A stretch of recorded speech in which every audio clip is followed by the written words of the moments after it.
The goal of today is to teach you how to eat for athletic performance. So what I want you to think about is there's two types of athletes. There's the athletes that are Ferraris and the athletes that are Priuses. You're a Ferrari and you don't put diesel or unleaded fuel in a Ferrari. You put the premium gasoline in the Ferrari, okay? So I'm going to teach you how to put the premium gasoline in your body so that you can be the best athlete you possibly can. Sound good? Okay. So when it comes to food, there's three main questions that you want to focus on. What should I eat? When should I eat it? And how much of it should I eat? If you answer those three questions, you pretty much answer most everything that you need to from a nutrition standpoint. And that's the order of importance too. The most important thing is that you eat the right things. The next and most important thing is when you eat the things, the right things. And then from there, how much you eat is the third most important thing, because you're eating the right things at the right time. The amounts don't matter all that much, particularly in terms of eating too much. The only time amounts are really, really important is if you're under eating. Because as an athlete, you can't undereat. You need to provide your body with the nutrients it needs to perform. That makes sense? So what we're going to do today is I'm going to give you a basic overview in terms of what's what as far as food goes, kind of the timing of how you should eat during a day, especially based around your sport, as well as then kind of a little, we won't talk a little bit about amounts, only because as an athlete, it's kind of like the more the better. If you're eating the right things at the right time, I would be surprised if you ate too much. Does that make sense? Cool. So, and that's the other thing too, is I want to have a little bit of an effect on your mindset when it comes to food. I purposely chose the car analogy because it makes a little bit of sense, because you don't really care about what your gasoline smells like or how it looks. You don't care. You just want the best fuel possible. So when you're thinking about food, I want that to be your mindset. You're saying, what's going to fuel me the most and give me the best performance? Good so far? Cool. So we're going to start with a little bit of a discussion on macronutrients.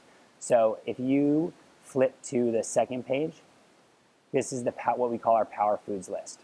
So this is the approved foods. These are the foods that we want you to eat. So when we talk about the what do I eat, this is it, okay? Briefly, we're going to go over each category. So technically, there's only 3 macronutrients.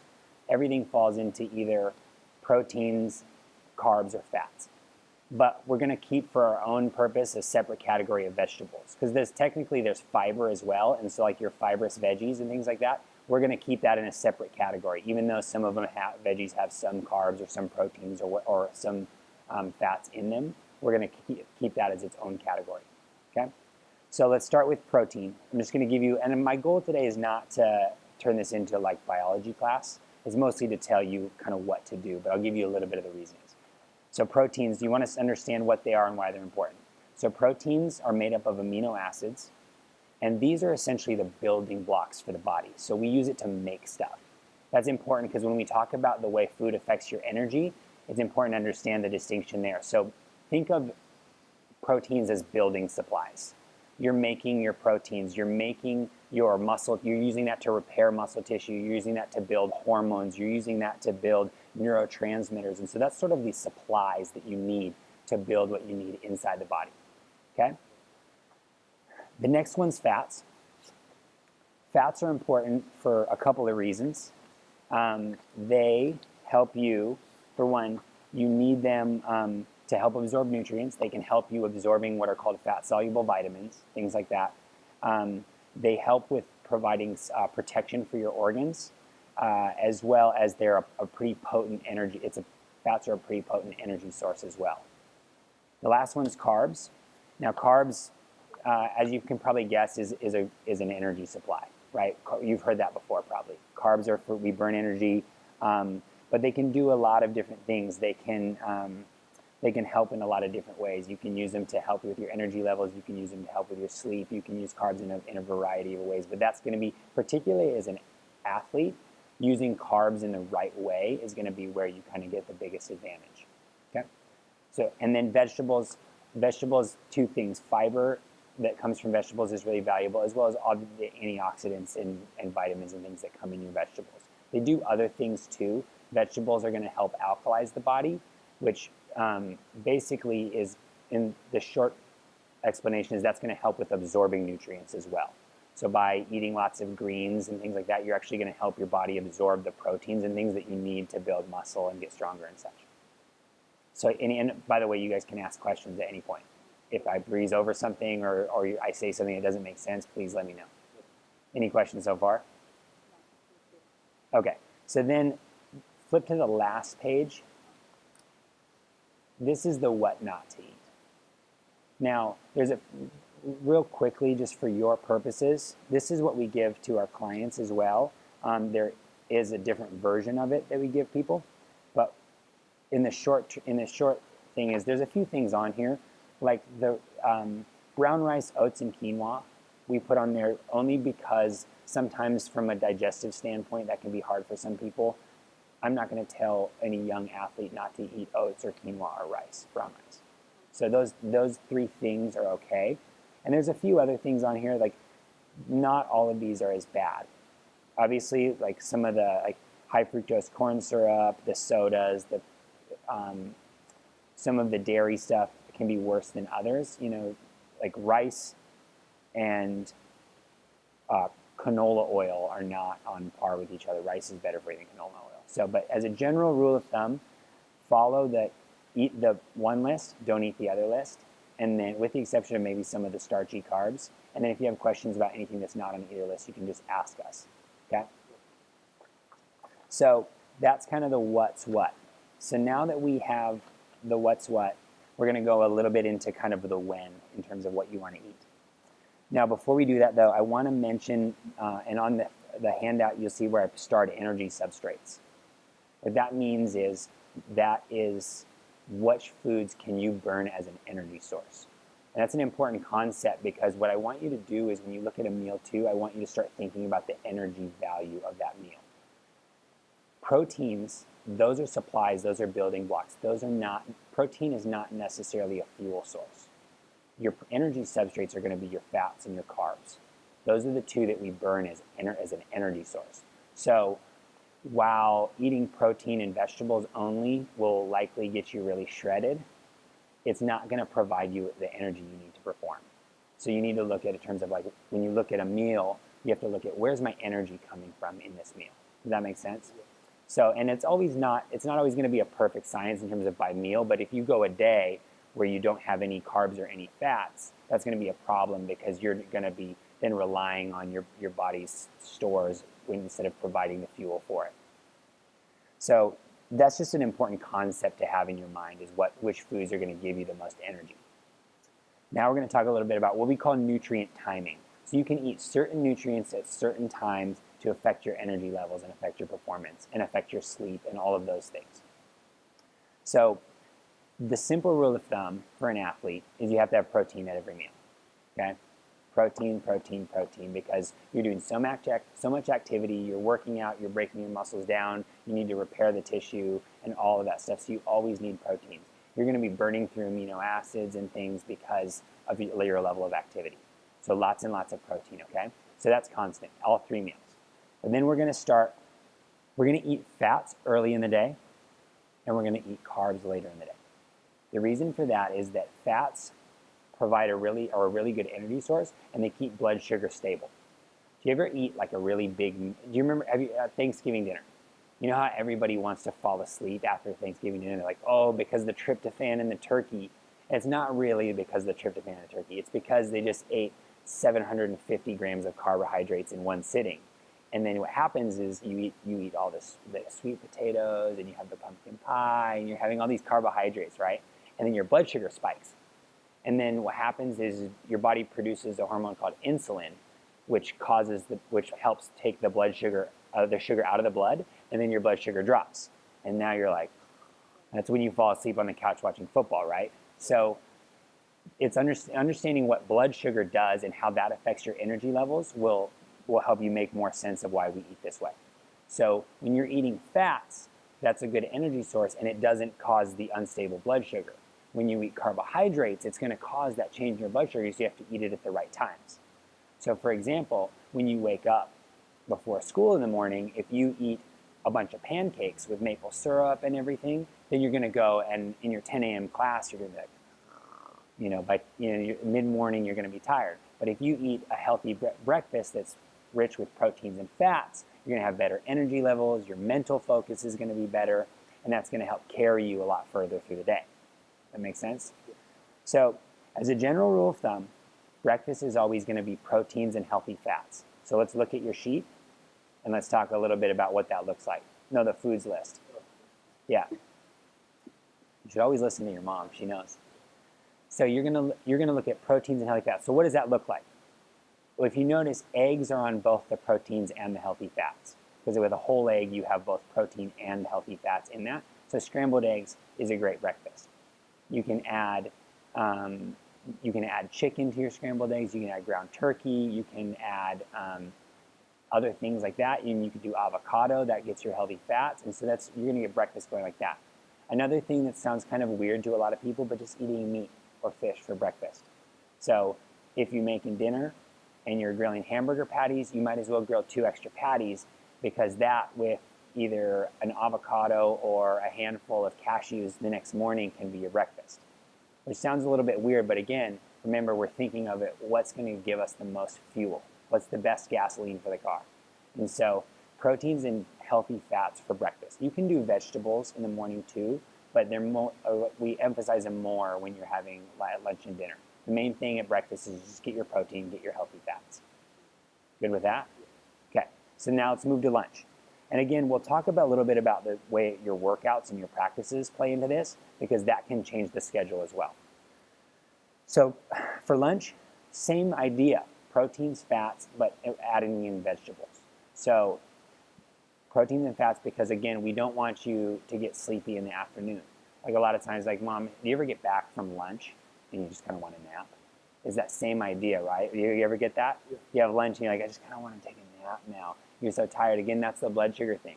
So you eat a bunch of, if you eat like sushi or maybe a sandwich with bread and or a burger and some French fries where there's a lot of carbs, that's going to cause that drop in blood sugar. Whereas eating something that's rich in proteins and healthy fats will keep you more stable and help you stay focused, help your energy, things like that. Okay?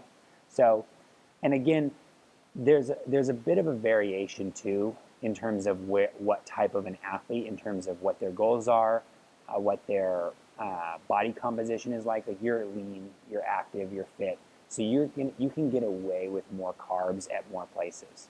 Someone who is like, trying to trim down for a sport, these things all will change. And like I said, if you don't feel like you're getting enough food, then just eat more. But again, following these basic principles will help. So proteins, fats, and vegetables for lunch. So that could be a chicken breast with some broccoli and cauliflower and a handful of almonds. That can be last night's turkey meatloaf with an avocado and a salad.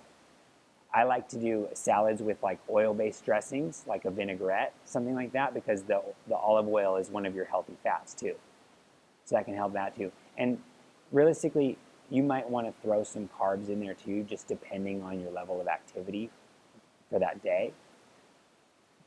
Because you're young, you're lean, you're fit, you're super active, you can get away with more carbs. But as a general rule of thumb, carbs we save for dinner and after workouts or practices. Does that make sense? Because carbs are what we replenish with. Exactly. So then we move to dinner. Dinner is where like I said, we get the carbs. So your protein, carbs, vegetables. So this could be steak, sweet potatoes, and grilled asparagus, or something like that. Does that sound pretty good? Yeah. Okay. See, it's not so bad. It's not always bad food. So you get that, and again, I keep coming back to the car analogy. Have you ever heard that you're supposed to eat your carbs in the morning so that way you can burn them off throughout the day? Have you ever heard that before? You maybe not, but Mom, you would have heard that. So that's, to me, when I just think about it logically, that's like going to the gas station in the morning and filling up one of the red gas cans with gas so that you can put a little more in every time you run out of gas. Instead, what makes more sense to me is you go to the gas station in the evening, you fill up your tank, and then when you wake up the next morning, you have a full tank and you can go all day. That's a little bit how we think about the carbs. So at dinner, that's when we restore all of the carbs. and all of the sugars, and with like particularly muscle glycogen. So when you're working out and you're doing stuff, you're tapping into your muscle glycogen stores. And that's what we're going to replenish during the night once you've eaten a bunch of carbs at dinner. So that's kind of the way that the trajectory of the day looks. We eat healthy fats, proteins early in the day, and we move towards carbs. And so what happens is if this is your carb intake and this is your fat intake, it kind of goes like that, right? Carbs increase as the day goes on, carbs decreases the day, or fats decreases as the day goes on. And that it varies by person. For some people, you might be doing more carbs at lunch and maybe even some at breakfast, so that the rate at which the carbs increase during the day can change.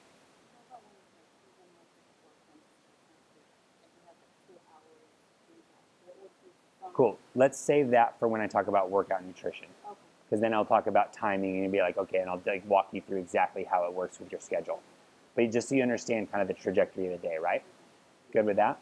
Any questions on what you should be having at each of the meals? Okay, cool. So now let's talk about workout nutrition, okay? So obviously we want your meals to be so good to the point where you can just show up to your workout or to your practice and you have all the energy that you would ever need. But that being said, there's more things that you can do to drive performance, okay?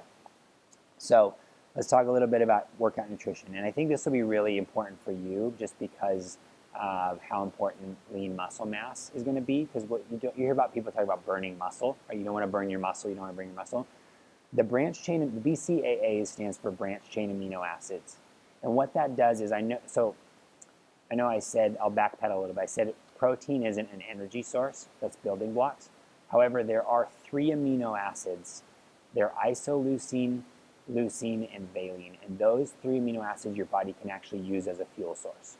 So what happens is by taking those, you can give your body a fuel source that will prevent your body from tapping into your lean muscle mass tissue as an energy source. So you don't burn the muscle. Does that make sense? So the amino acids are a really good way to kind of, and carbohydrates can work this way as well. Again, like I said, it depends on the athlete. For someone like you who's lean, you can use carbs as a way to preserve your lean muscle mass, but the amino acids can be another one too. So they come in a drink. Like we have a couple different flavored ones here. They usually taste pretty good. They're like pink or green or different colors, and you can have those.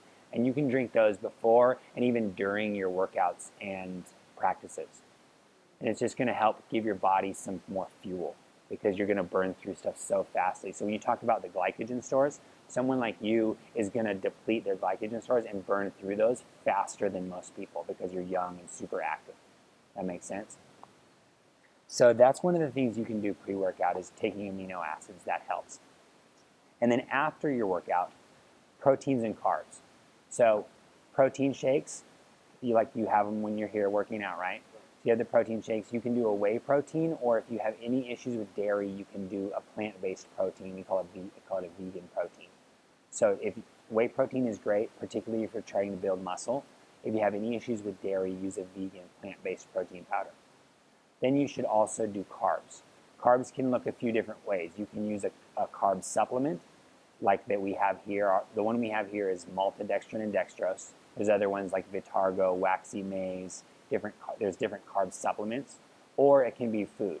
It can be fruit. It can be rice cakes. It can be any other form of carbs too. The only thing with the post-workout carbs is you want ones that you can digest really quickly, so that you can start replenishing faster. So a good example would be, in this case, I would opt for white rice over brown rice post-workout because the white rice breaks down faster and you can get the carbs faster. Rice cakes are even good, or really good. Rice cakes with bananas, those are some of the things that I would give an athlete with their protein after a workout. Okay? And then a little bonus, if you really want to soup up your post-workout nutrition, is adding in glutamine. That's another amino acid that's going to help with workout recovery. It's going to help with your immune system. It's going to help with muscle soreness. It's going to be a really good addition. And then greens, like a powdered greens supplement. Like you've seen the powdered superfoods before. That's it. You have that one? Okay. So that's really good too. Again, going back to what I said earlier about alkalizing the body, that's going to help with nutrient uptake. So because after your workout, your main goal is how can I get these nutrients into my body and into my muscles to repair and restore and recover as fast as possible. And so the things like the carbohydrates and the greens, that's going to help do that. Okay, so the greens is going to help with absorbing the proteins that you take after your workout. And so does that make sense in terms of what you should have before and after a workout? Yeah. So if you go to this, so you're having protein at every meal, and then you're going to have carbs for sure. You can have carbs more than this. Like I said, again, it goes what, when, and then how much in terms of importance. But you're going to have protein at every meal. You're going to have for sure at least carbs with dinner and after your workout. And then you're going to try and do healthy fats early in the day to help keep your brain and energy levels and focus and things like that. Go with that? And even if you start adding more carbs in different places, like with breakfast and lunch, let's say you are to the point where your activity level is so high and you're depleting so fast that you need carbs with every single meal. You would still have the fats with breakfast and lunch, and then I cut the fats out at dinner, only because that's going to help with replenishment, to have just the carbs so your body will soak those up faster. Does that make sense? And you can, again, you need to evaluate this a little bit yourself and talk to us if you have any questions. But if you are eating this way, like doing the carbs after your workout and at dinner, and you're feeling run down, like you're not getting enough, then start adding them into lunch.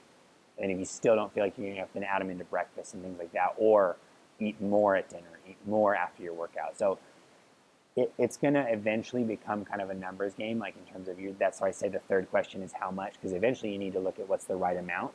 But the preference would be that you eat more at the right times rather than adding it in different places.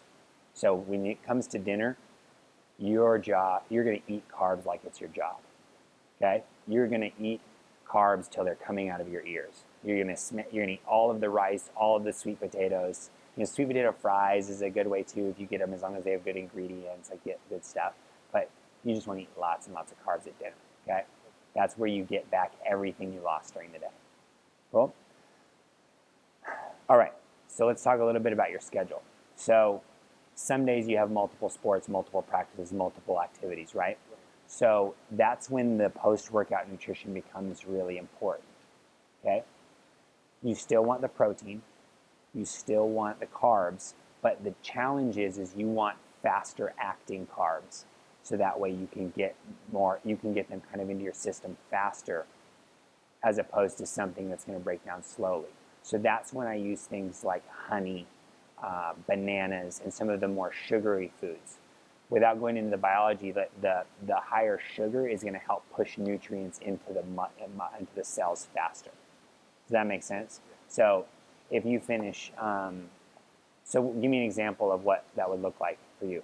So, baseball, 11, 12, 13, and then football starts at 2. Perfect. So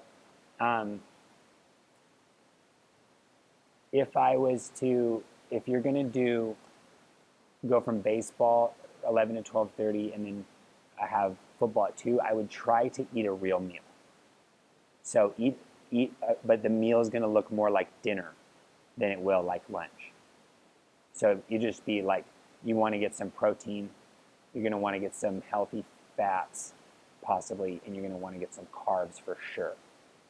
So normally, like I said, lunch would be proteins, vegetables, and healthy fats, but if it's in between baseball and football, you have to get the carbs in there too. And I would do the faster acting carbs. Like we actually, it sounds kind of funny, but white rice with maple syrup or honey would actually be a really good way to get carbs and to get use of them fast. That makes sense? Okay. Any other questions on the nutrition stuff? Any like specifics of schedule or what you should do when?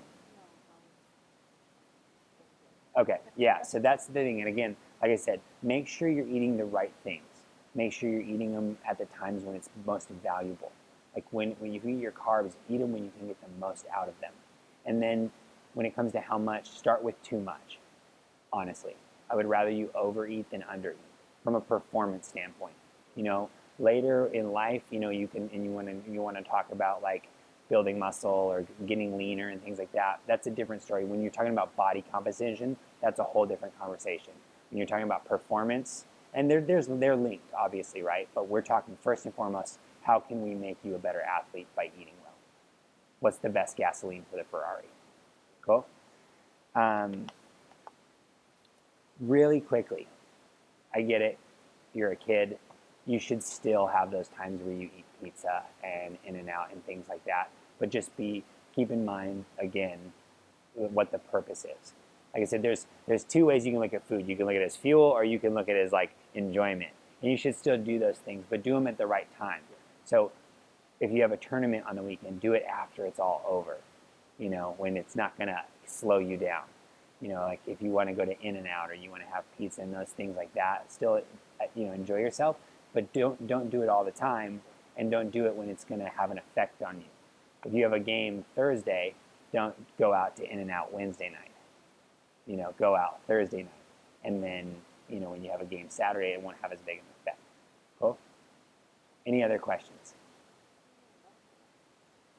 Cool. Just like should I eat well throughout the week and have a Yeah. So it depends. So there's two ways to look at that. For one, you should definitely have what we call like a carb loading or refeeding on the weekends. Some people need more. Like you might need to. There's two different ways to do it. You can. My preference would be for you to get lots of carbs during the week, so that you don't need it as much on the weekends, as opposed to some people where they don't get enough and they have to, or they do what's sort of what we call carb cycling. Whereas you have like not very much carbs and a lot of carbs. For you, it should be carbs all the time. And then on the weekends, you know, I'm more talking about just eating for enjoyment. If you were like trying to actually load up on carbs, you can do that different ways. Sometimes, like when we do the strongman sessions here on Saturdays, we'll do all you can eat gluten-free pancakes, and we'll have a competition where we see who can eat the most pancakes. And so there's different ways too. And again, you know, it depends on how you look at it. So if you look at a cheat meal, for example, if I'm going to do a cheat meal, I might do gluten-free pancakes, or I might do gluten-free pizza, and do coconut ice cream instead of regular ice cream and regular pizza. So it just depends on, you have to be careful about how food affects you. If you notice that you eat if I eat a bunch of pasta, I feel sick the next day. You know, that's the case, try the gluten-free pasta, try stuff without dairy. And so in terms of that, when you're talking about from a performance standpoint, you should have those days on the week, particularly on the weekends, where you kind of replenish and you have like your cheat meals.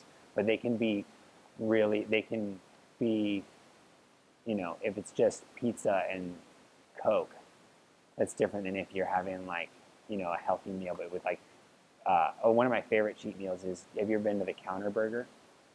There's a burger place called the Counter, and you can get a bison burger on a gluten-free bun and then get like a double order of sweet potato fries. And so that way you're actually getting some of the things you need. You're getting protein, you're getting carbohydrates and all that stuff, and it's awesome. It's delicious. Yeah, exactly. So, because what happens is, as an athlete, you still want to think about the inflammation and how that affects you. Because if you're trying to build lean muscle mass, but you're eating foods that are causing inflammation, that works against you. So, I always recommend trying to stay away from gluten and dairy when possible. Again, if you have it on the weekends every once in a while, it's not going to hurt you that much. But if you wanted to be really, really good about it, you could stay away from it and eat the same things, but stay away from gluten and dairy. Does that make sense? Cool. Yeah. So still do a cheat meal at least once a week. But think of it as not like I'm gonna drink all the soda and eat all the candy. Think of it as like I'm gonna eat all the stuff I can to replenish. Think of it like a carb load meal. Cool. All right.